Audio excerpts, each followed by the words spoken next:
Commander Jake Morrison stood quietly on the bridge of the ESS Horizon and watched the stars through the main viewport with a sense of peace that came from years of deep space travel. The ship hummed softly around him as it moved through the darkness between solar systems. His crew worked at their stations with practiced efficiency, and everything seemed normal until Lieutenant Amy Chen looked up from her science console with wide eyes. A transmission was coming through from a species humanity had only met 3 weeks ago. The Velkari were ancient beings who looked like living crystals, and they had been traveling the galaxy for thousands of years before humans even discovered fire. Their ambassador named Threxus appeared on the view screen, and his crystalline form pulsed with colors that Jake had learned meant distress. The Velkari had come with a warning that made no sense at first. Threxus spoke in a voice that seemed to vibrate through the ship itself, and he told them about boundaries that existed in space. Red zones that no civilization dared to enter. Forbidden regions marked by the oldest species in the galaxy as places of danger. Human space sat directly in the center of one of these zones. Jake listened carefully as Amy pulled up a holographic map of the galaxy.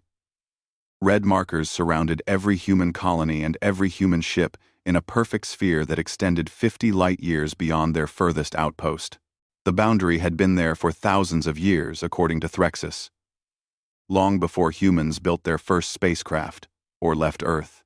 Lieutenant Ben Harper spoke up from the navigation station and pointed out the obvious problem.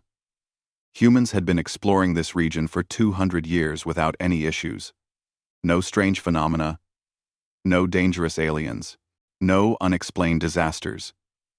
They had colonized dozens of worlds and established trade routes and built cities under foreign stars. Nothing had ever suggested their space was special or forbidden. Threxus explained something that sent chills down Jake's spine. 12,000 years ago, a massive alliance called the Dominion of United Worlds had tried to conquer human space. They sent 10,000 warships equipped with weapons that could crack planets open like eggs. The fleet entered the Sol system with full force and complete confidence. None of them ever came back. No distress signals reached Dominion space. No wreckage was ever found. No evidence of battle existed anywhere. The ships and everyone aboard them simply vanished, as if they had never existed in the first place. The Dominion sent investigation teams to find out what happened. They sent scientists and military experts, and even artificial intelligence probes. Everything that crossed into human space disappeared the same way, completely and utterly gone without a trace. Ben pointed out another obvious problem. 12,000 years ago, humans were barely beyond the Stone Age. They had no space technology, no weapons that could threaten even a single ship, let alone an entire fleet. They were primitive people living in small tribes and just beginning to learn agriculture.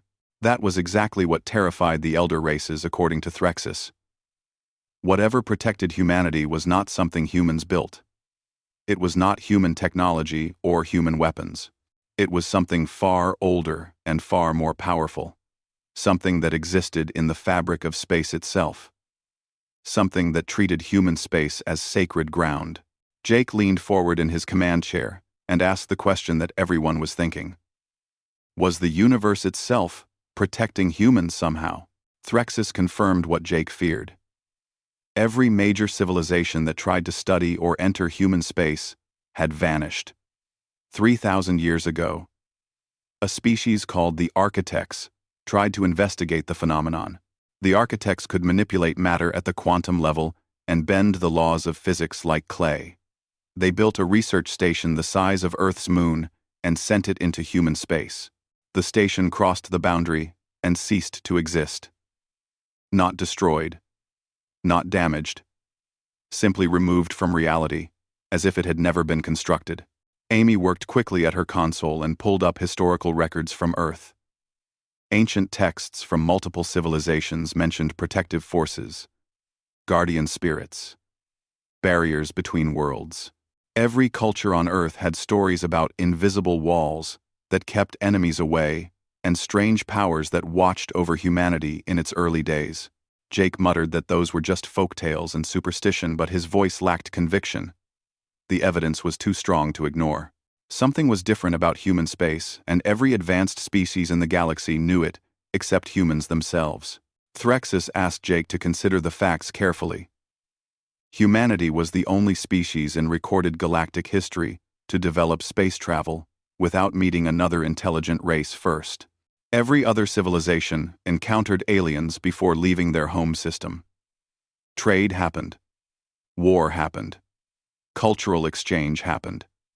But humans developed alone, in perfect isolation, protected, lone, given time to grow without interference.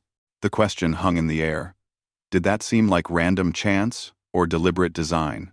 Jake had no answer. He always assumed humanity's isolation was just bad luck. They lived in a sparse region of the galaxy, far from major trade routes. Pure coincidence. Threxus finally revealed why he came. The Galactic Council was meeting in 3 days. Word had spread across the galaxy that humans were now spacefaring. Some species believed the ancient protection had ended now that humans could defend themselves. They wanted to test the boundary. They wanted to send ships into human space and see what happened. Jake asked what Threxus wanted from humanity. Why come with this warning? The Valkyrie ambassador's form pulsed with deep concern. If the other species were wrong about the protection ending, then reality itself might respond. No one knew what form that response would take. The last time something major crossed into human space 12,000 years ago, an entire fleet of 10,000 ships was erased from existence. What would happen if a dozen fleets tried to cross? What would happen if hundreds of ships pushed against whatever barrier protected humanity? The transmission ended and left the bridge in heavy silence.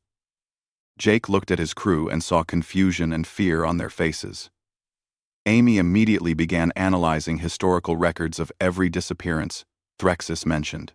Ben started plotting emergency evacuation routes to the nearest colonies. Everyone moved with purpose, but Jake could see the uncertainty in their movements. Lieutenant Grace Palmer called out from the communications station. Priority alerts were coming from Fleet Command on Earth. All exploration vessels were being recalled immediately. Every ship was ordered to return home at maximum speed. Something big was happening. Jake ordered Ben to set course for Earth. The horizon turned smoothly and began accelerating toward humanity's homeworld. As the ship moved through space, Amy stared at the holographic map. The red boundary markers blinked steadily around every human world. For the first time in her life, she wondered if reaching the stars had been humanity's greatest achievement or its biggest mistake. Dr. Helen Price adjusted her glasses and descended into the underground vault beneath Geneva's Institute for Quantum Archaeology. The warning from the Valkyrie had triggered a worldwide search through humanity's oldest records, and Helen's team discovered something that made her hands shake. Her assistant Marcus Webb stood beside a holographic display showing ancient symbols from 6 different civilizations. Egyptian hieroglyphs sat next to Sumerian cuneiform and Mayan glyphs and Indus Valley script and Aboriginal Australian art and ancient Chinese characters. All of them contained the same message. Beyond the sky river the guardians sleep. Wake them not with violence, for they remember the first breaking. Helen traced her finger through the holographic symbols and wondered aloud what the first breaking meant. The phrase appeared in every single translation. Every ancient culture had written about it. Something catastrophic had happened long before recorded history. Marcus pulled up another file and explained what the team found in Antarctica. Deep ice core samples contained microscopic structures that should not exist. They were artificial. Tiny machines at the molecular level buried under ice that had been frozen solid for 15,000 years. No human civilization from that time period could have built such technology. No civilization on Earth even now could build machines that small and complex. Helen said that was impossible, but Marcus showed her the analysis. The nanomachines were not degraded at all, despite being frozen for millennia. They were still active and functional, as if waiting for some signal to activate them. On Earth, Admiral Frank Peterson convened an emergency meeting at Joint Space Command. Commander Jake Morrison stood before a room filled with generals and scientists and government officials. He recounted everything the Valkyrie ambassador told him about disappearing fleets and ancient boundaries and mysterious protections. General Linda Hayes spoke with clear skepticism in her voice. She wanted to understand this correctly. The entire galaxy feared humans, because some ships vanished near their space 12,000 years ago. Jake corrected her carefully. The galaxy was not afraid of humans. They feared something that protected humans. Something humans did not create and could not control. Dr. Nathan Cross stood from his seat and offered his analysis as a xenopsychologist. The pattern described by Threxus was unusual. Entire fleets vanishing without warning or debris or energy signatures suggested something beyond normal warfare. It was more like reality itself rejected the intrusion. General Hayes called that absurd. The laws of physics did not play favorites. Nathan asked if that was really true. What if human space occupied a region where physics worked slightly differently? What if space-time itself contained a mechanism that responded to certain types of invasion? Jake's communicator buzzed with a call from Amy Chen aboard the Horizon. She needed him to see something immediately. The ship was analyzing spatial distortions around human colonies. Every single human-inhabited system showed tiny fluctuations in quantum field density. The fluctuations were so subtle that no one noticed them before.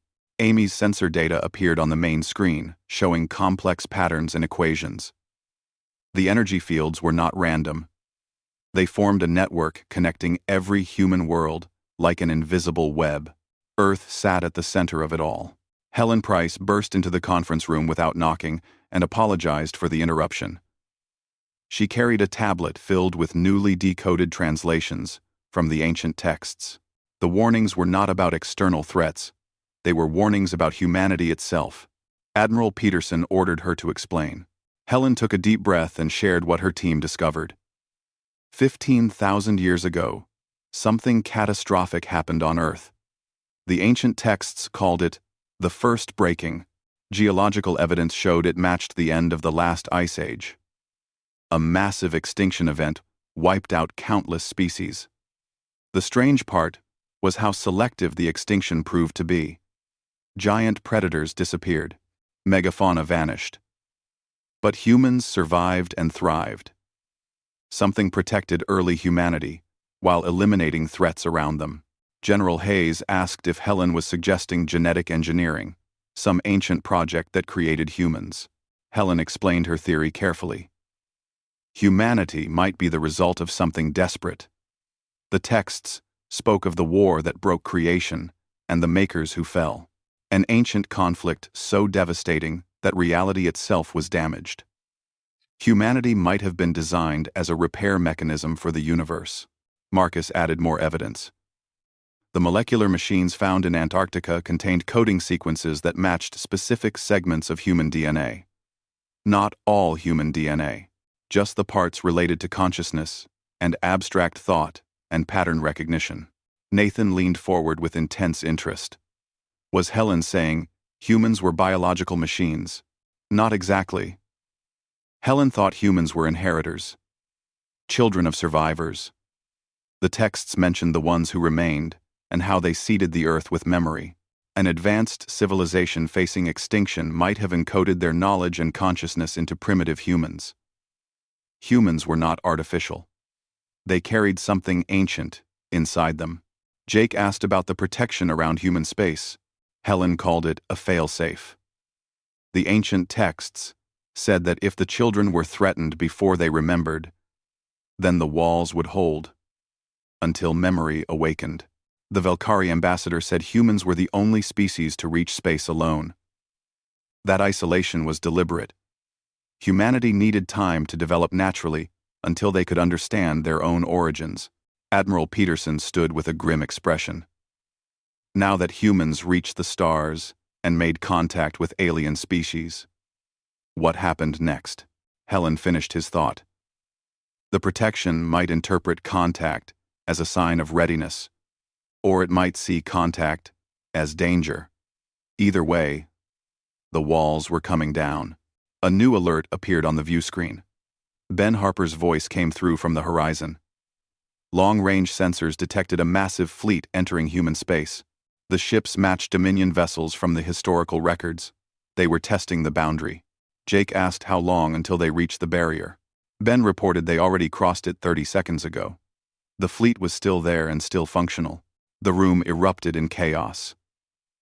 If the ancient protection failed, then humanity faced invasion from technology thousands of years more advanced than anything Earth possessed. Helen stared at the sensor data with growing horror. The protection had not failed.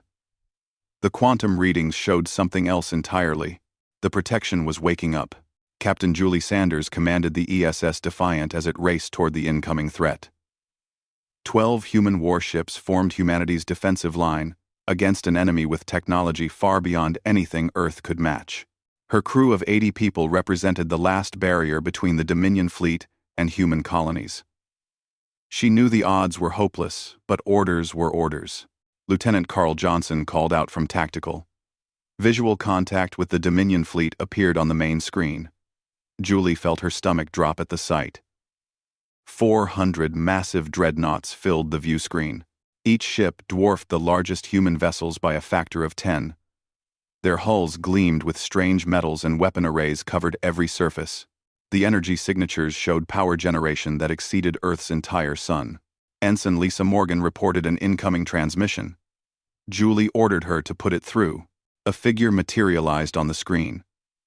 He appeared almost human, but with silver skin and eyes that swirled with geometric patterns. His voice carried absolute confidence when he spoke. He introduced himself as Archon Vex of the Dominion Reclamation Fleet. The human ships would stand down immediately. The Dominion had business with the mechanism that denied them access to this region for thousands of years. Their business was not with humanity. Julie kept her voice steady despite her fear. She informed Vex that he was violating human sovereign space. He needed to withdraw immediately or face consequences. Vex looked at her with something between pity and amusement. Human vessels carried fusion weapons and railguns. Impressive technology for such a young species. But Dominion shields could absorb the output of a supernova. They had no wish to harm humanity. They simply needed humans to move aside. Julie said she could not do that. Vex told her plainly that she would die for nothing. The ancient protection had failed. His fleet crossed the boundary without incident. Whatever mechanism guarded this space had degraded or deactivated. Human isolation had ended. Julie opened a private channel to Admiral Peterson. She reported that the Dominion significantly outgunned them. If combat started, the human fleet would be obliterated in seconds. The Admiral acknowledged the situation. Dr. Price believed something was happening that the Dominion could not detect. Julie needed to buy time however she could. Back on Earth, Helen Price stood surrounded by holographic displays in the Quantum Analysis Center. The displays showed real-time data from across human space. Marcus reported that quantum field density was increasing exponentially. Whatever energy grid connected human worlds was charging up. Power levels had already reached 400% of baseline and were still climbing. Nathan Cross monitored biological sensors from his station. Reports came in from colonies everywhere.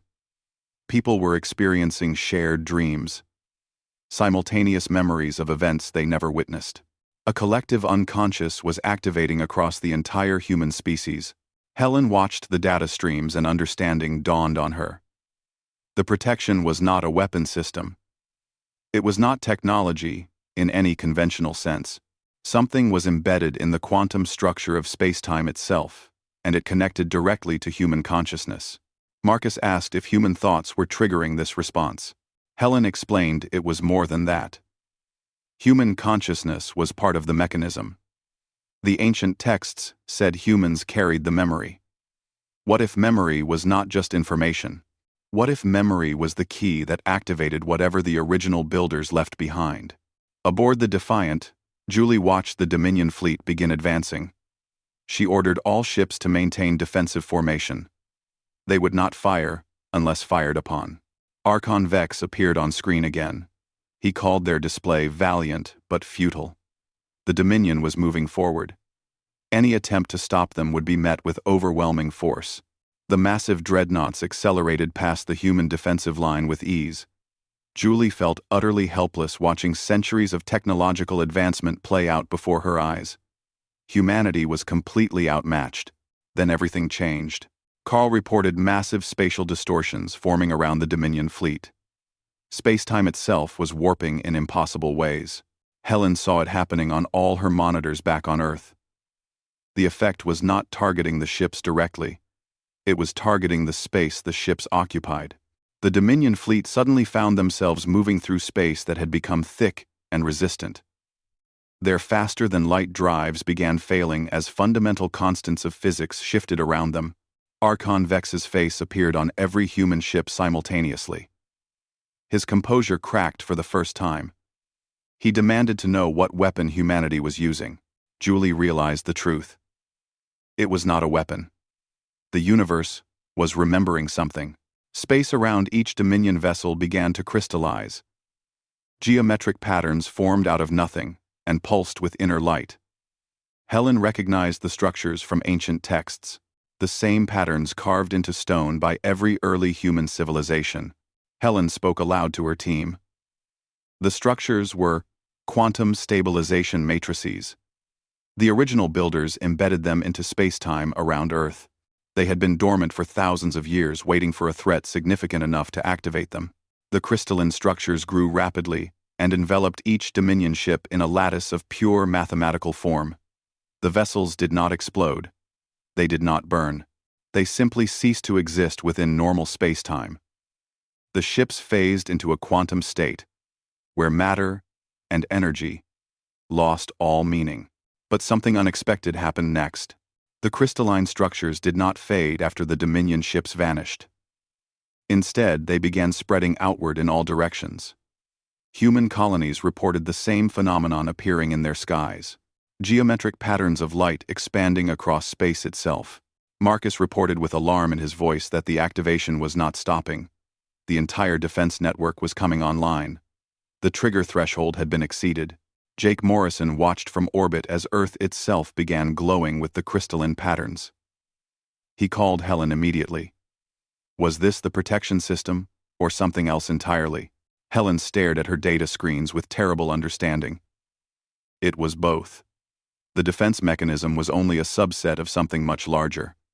The ancient texts warned about this exact situation. If the walls were tested by fire, the sleepers would wake and creation would remember what was broken. Nathan looked up from his console. He was receiving reports of mass synchronization events. Every human across all colonies was experiencing the same vision at the same time. Helen asked what they were seeing. Nathan's voice shook when he answered. They were seeing a war that happened before the universe itself existed. Lieutenant Amy Chen gasped aboard the horizon as her consciousness suddenly expanded beyond her body. She saw and felt and understood things that should have been impossible to comprehend. Across human space, 6 billion minds experienced the same memory. Not a dream, not a vision, a memory that felt more real than their own lives. There had been another universe before this one. Not a previous cycle or alternate dimension, but a fully mature cosmos that reached the peak of development. Beings of pure thought and energy had transcended physical form completely. They achieved mastery over the fundamental forces of reality itself. They were called the architects, though that word was only a rough translation. The concept encompassed builder and dreamer and guardian all at once. For countless eons, they maintained the structure of existence. They carefully balanced entropy and creation. They ensured stability of everything that was. Then something noticed them from outside. The Void Ones came from beyond the framework of existence itself. An intelligence so alien that its mere presence corroded the fabric of reality. The architects built and maintained. The Void Ones consumed and unmade, not from evil intent but as expression of their fundamental nature. They could not help what they were. The war that followed could not be described in physical terms. It occurred at a level beneath physics itself. The architects fought to preserve existence. The Void Ones sought to return everything to the state before creation. The primordial void that preceded all things. Reality shattered under the strain. The architects faced an impossible choice in their desperation. They could not defeat beings like the Void Ones. Such entities could not be destroyed. But the architects could create a new universe. A fresh framework of spacetime with specific properties designed to resist void corruption. The Big Bang was not natural. It was a controlled detonation, a sacrifice of the old universe to birth a new one with embedded defenses. The architects poured themselves into the quantum structure of the new creation. They ceased existing as individuals and became the rules themselves. The constants that governed physics, the patterns that shaped matter, the tendency toward complexity and life. But they knew the Void Ones would find this new universe eventually.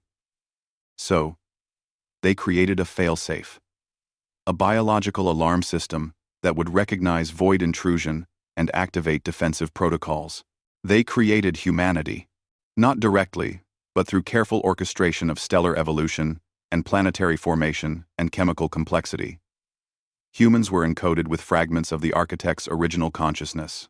The fragments were buried deep in the quantum structure of human neurons. Humans were designed to remain dormant until certain conditions were met. The development of abstract thought, the creation of civilization, contact with the greater galactic community. The Void Ones had not invaded the new universe directly. They could not. The barriers woven into reality's foundation prevented direct entry. Instead, they were patient. They corrupted existing species and subtly influenced evolution and development over millions of years. They seeded the galaxy with civilizations that would eventually create conditions for void entry. The Dominion of United Worlds was the most successful vessel. The ancient empire that first tried invading human space 12,000 years ago. Their technology and philosophy and pattern of thought had been shaped by void mathematics. Mathematics that slowly eroded dimensional barriers. When the Dominion fleet crossed into human space with their invasion force, the proximity to humanity's consciousness triggered a defensive response. The ships were not destroyed. They were removed from the timeline entirely, erased from ever having existed in the new universe. Now, as the current Dominion fleet suffered the same fate, the full defensive network was waking. Humanity finally understood why. Jake Morrison blinked and returned to normal consciousness, forever changed. Around him, crew members were recovering with tears streaming down their faces. They processed memories of a universe that died to give theirs a chance. Jake called Admiral Peterson hoarsely. They needed to broadcast this information to the entire galaxy. Everyone needed to know what was really happening. Helen Price was still monitoring the spreading crystalline patterns. She shook her head grimly. It might be too late. The defense network was not designed just to protect humanity. It was designed to scan for void corruption. Now that it was fully active, the scanning had begun. The holographic display showed crystalline structures spreading beyond human space. They moved in all directions at speeds faster than light. As they encountered other civilizations, the structures analyzed them at quantum level, searching for telltale signs of void mathematics. Nathan Cross pulled up reports from human ships at the border. The Valkyrie were sending panicked transmissions. The structures passed through their territory. The Valkyrie were not harmed, but every piece of technology based on quantum manipulation stopped working. Helen realized the defense was selective. It did not attack species. It neutralized any technology using void-derived mathematics. The galaxy was being purged. A Void One influence. Marcus looked up from his console with a pale face. They had a serious problem. The quantum signatures of the crystalline structures showed they were not just spreading outward, they were rewriting fundamental constants as they moved. If this continued, the physics of the entire galaxy would change. Helen asked how they would change. Marcus explained they would revert back to the original universe's configuration. The architects built this universe with specific properties to resist the Void Ones. But those properties were artificial. The defense network was trying to restore natural order. Julie Sanders aboard the Defiant watched space around her ship shimmer with geometric light. She asked Helen, what would happen to humans if physics changed? Would humanity survive? Helen's answer was honest and grim. She did not know. Humanity was designed to function in this universe's physics. If constants shifted back to original configuration, then human biochemistry might not be compatible anymore. Across human space, people felt something strange. A tugging sensation. Something vast was trying to reshape them at molecular level. The architect consciousness embedded in human neurology was awakening fully, no longer content to remain dormant. Somewhere beyond the universe's boundaries, the Void Ones noticed the activation. In spaces between dimensions where distance and time had no meaning, they sensed the change. After billions of years of patient corruption, their harvest was threatened. They began pushing against the barriers, seeking entry before the architect's full defense could activate. Reality itself, strained under the pressure. Jake Morrison stared at the spreading web of crystalline light. He made a decision. He asked Helen if there was any way to communicate with the defense network, to tell it to stop. Helen doubted it could be stopped. The network followed protocols established at the moment of the Big Bang itself, but she paused as an idea formed. Maybe they could give it new instructions. Humanity carried fragments of the architect's consciousness. Maybe humans could update the parameters. Jake asked how. Helen's eyes gleamed with desperate hope. The original architects sacrificed everything to create this universe and protect it from the void. But they did not account for one possibility: that life in the new universe might find a better solution than running away. Dr. Helen Price stood at the center of the quantum communication array, surrounded by representatives from every human colony and nation on Earth. They all wore quantum-entangled neural interfaces that would link their minds together. The facility had been hastily repurposed for the most ambitious experiment in human history. General Hayes muttered that this was insane. They were trying to hack the fundamental operating system of the universe. Helen corrected her gently. Not hack. Negotiate. The architects made humans to be their voice in this new universe. It was time humanity used that voice. Admiral Peterson monitored the spreading crystalline network from orbit. The structures now covered a third of the galaxy. Wherever they passed, technological civilizations found their most advanced systems failing. Faster than light travel stopped working. Quantum computers went silent. Zero-point energy collectors became useless. Anything touching the underlying structure of spacetime became unreliable. The galaxy was in complete chaos. Grace Palmer reported desperate pleas coming from the Velkari and Tharxians and Crystalline Collective. They were begging humans to stop whatever had been unleashed. Helen told Grace to ask them to hold on. Humanity was about to try something unprecedented. She activated the array. 6 billion human minds across hundreds of worlds synchronized their consciousness. It was not telepathy in the traditional sense. It was quantum coherence of neural patterns. The architect fragments in human DNA resonated in perfect harmony. The crystalline structures responded immediately. Their spread paused as they recognized a pattern they were programmed to recognize. Helen spoke, but her words were amplified by billions of minds speaking as one. We are humanity. We are the children of the architects. We carry your memory, and your purpose, and your sacrifice. We acknowledge the danger of the Void Ones and the corruption they seeded. But we reject the solution of isolation and erasure. Through the quantum link, Helen felt the vast intelligence of the defense network considering her words. It was not a single entity. It was distributed consciousness, fragments of the original architects embedded in the mathematics of spacetime itself. Concepts flooded through the neural interface. Not words, but pure understanding. The Void Ones cannot be fought, only avoided. The old universe was lost because we tried to confront them directly. Helen pushed back with her own concept. You created this new universe with tools and defenses you did not have before. You created life and diversity and adaptation. We are not you. We might see solutions you could not imagine. The network's response carried something like curiosity. Explain. Marcus Webb, linked into the network, contributed his understanding. The Void Ones consume existence because they cannot comprehend it. They are beings of pure entropy, unable to understand order or purpose, but we studied their influence. The corruption they spread is not malicious. It is their attempt to communicate. Nathan Cross added more insight. Every void-touched species shows the same pattern. Increased technological advancement, expansion of consciousness, but loss of emotional connection and meaning. They become more like the Void Ones, because the Void Ones are trying to translate existence into terms they understand. Jake Morrison aboard the Horizon suddenly understood the truth. They are not trying to destroy us. They are trying to translate us, to make existence comprehensible to beings who exist outside it. The defense network pulsed with recognition. This is the pattern we observed before the breaking. It always leads to consumption and erasure, Helen spoke firmly. Because the old architects fought it.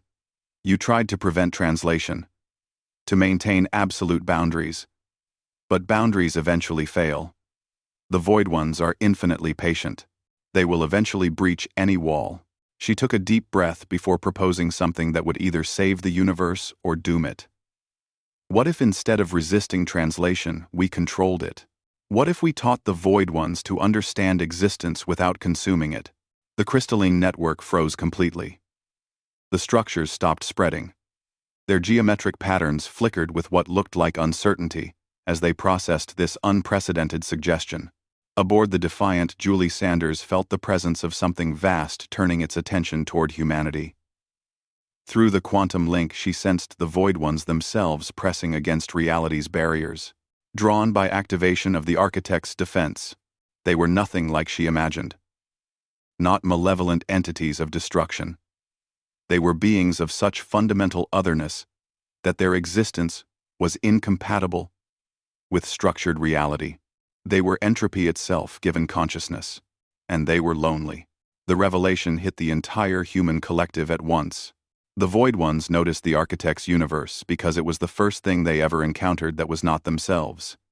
After an eternity of singular existence, they finally found something different. Their attempts to interact shattered the old universe. Not from malice, but from fundamental incompatibility. Like a black hole trying to embrace a star. The nature of one inevitably destroyed the other. Helen said softly that the Architects ran because they saw no alternative. But they gave humanity something the Architects did not have. Mortality. Limitation. The ability to find middle ground. Humans understood both existence and non-existence because they experienced both every moment of their lives. Carl Johnson, linked into the network, contributed an unexpected insight. Every time humans sleep, they touch something like the void. Consciousness temporarily ceases its structured pattern. Every morning, humans reconstruct themselves from memory. They die and are reborn daily on a small scale. The Defense Network's response carried wonder. You are bridges, neither fully ordered, like the Architects, nor purely entropic, like the Void Ones. You exist in the space between. Helen confirmed this understanding. Which means we might create a true interface, a way for the Void Ones to experience existence without destroying it. Lisa Morgan, monitoring external sensors, called out urgently. The barriers were thinning. The Void Ones were pushing harder. If humanity was going to act, it needed to be now. Helen made the decision. She addressed the defensive network directly. We request permission to attempt contact with the Void Ones. Not as enemies, but as translators. Let them through in a controlled manner. Let them through to us. To humanity. The network's response was immediate and intense. This contradicts our fundamental purpose. We were created to prevent such contact. Jake countered the argument. Your purpose was to protect the possibility of existence. But eternal isolation is not existence. It is just a different form of void. The Architects sacrificed themselves for this universe. Do not make that sacrifice meaningless by hiding forever. For a long moment, nothing happened. 6 billion humans held their breath as the Defense Network processed a decision that contradicted its basic programming. Then slowly the crystalline structures began changing. Instead of spreading as barriers, they formed new patterns. Complex geometries that did not repel but channeled and guided and translated. The Void Ones noticed. Their pressure against reality's boundaries shifted, became almost gentle as they sensed something new. An invitation. Amy Chen watched from the horizon as space itself transformed. At specific points throughout the galaxy, apertures opened. Not tiers in reality, but carefully structured interfaces where physics gradually transitioned from ordered existence to pure entropy. Through those interfaces, the Void Ones came. They did not flood in as destruction. Channeled through architect structures and received by human consciousness, acting as buffer, they entered as something like a question. The first contact felt like ice water on Helen's mind. Alien and uncomfortable, but not painful. She sensed vast awareness examining her, trying to understand what she was. Helen projected back through the quantum link. We are pattern. We are memory. We are the universe, becoming aware of itself. The response came slowly translated through layers of mathematics. What is purpose of pattern? Helen smiled. To experience, to grow, to find meaning in the space between creation and entropy. The Void One asked why persist? Why not return to simplicity of void? Helen's smile widened. Because simple is boring. Because complexity, for all its pain and chaos, is beautiful. She felt the Void Ones considering this. Their vast consciousness grappled with concepts that had no analog in their existence. Marcus contributed another thought. Think of it this way. You are pure potential. Infinite possibility. We are actualized potential. Specific and limited. Neither is complete without the other. Potential without actualization is sterile. Actualization without potential is static. The Void One's presence shifted, became less overwhelming. Through the interface, humanity felt something unprecedented. The beginnings of understanding. The galaxy watched as humanity did the impossible. Not defeating the ancient enemy of existence, but teaching it a new way to be. The crystalline structures stabilized, no longer spreading or changing physics. Instead, they became permanent fixtures, meditation points where ordered universe could safely interact with void. Species across the galaxy had their technology restored, and their terror slowly faded. They turned attention to the corner of space where humanity rewrote the rules of cosmic survival. The Velkari ambassador Threxus sent a transmission reaching every human world. We understand now why human space was off limits. Not because you were dangerous, but because you were necessary. You are the bridge we could never build. The solution we could never imagine. The galaxy owes you a debt that can never be repaid. Jake Morrison, exhausted but relieved, looked at his crew. I think we just redefined first contact. Admiral Peterson's voice came through communications. All ships stand down from alert status. Begin coordination with galactic species for joint monitoring of interface points. And someone get me a full report because I need to explain this to every government on Earth. Helen disconnected from the quantum array. Her mind still buzzed with echoes of cosmic consciousness. She looked at Nathan, who wore an expression of stunned wonder. We did not just save the universe. We changed what is possible. The architects thought separation was the only solution. But we proved existence and void could coexist, Helen replied quietly.